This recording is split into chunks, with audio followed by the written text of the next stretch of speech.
In 2016, the African countries Djibouti, Gambia, and Chad held elections. The results largely came as expected. In Djibouti, the incumbent president was re-elected for his fourth term. In Chad, his fifth. This all-too-common trend is called third-termism, where many leaders extend their presidential terms beyond reasonable limits, often overstaying their welcome. For as long as many African countries have existed, they have been plagued with rigged elections, corruption, and so-called sit-tight leaders. So how exactly did the continent become so undemocratic? Well, during the Industrial Revolution, European powers colonized roughly 90% of Africa, drawing the borders that largely remain today. Instead of ruling over their colonies directly, European countries had local politicians act as proxies. Their purpose was to keep control of the population and ensure that natural resources were being exploited to the colonizers' favor.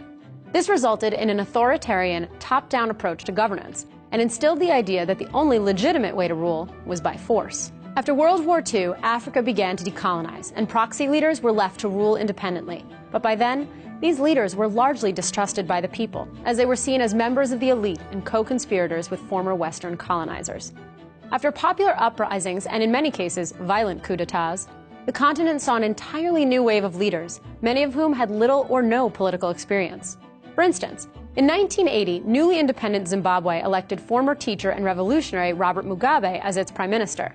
7 years later, the Zimbabwean parliament created a completely new role for Mugabe, combining head of state, head of government, and commander-in-chief.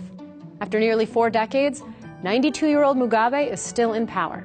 Many of these new leaders were former military commanders. For instance, Equatorial Guinea's president, Obiang Nguema Mbasogo, took power in 1979 after ousting his uncle, who had transitioned the country out of the Spanish colonial government.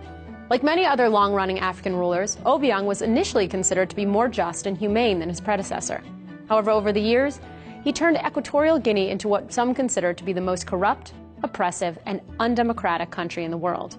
Today, Obiang holds all governing power and is the world's longest-serving president. European colonizers not only left a precedent for authoritarianism and one-party rule, but they largely failed to prepare African nations for post-colonial autonomy. Many countries didn't have proper institutions in place for governance and were left with undereducated populations.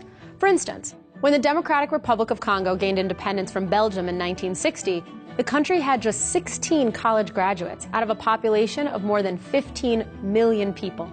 When French colonizers left newly independent Guinea in 1958, they completely dismantled the government and destroyed all paper documents, leaving new rulers with no structure whatsoever.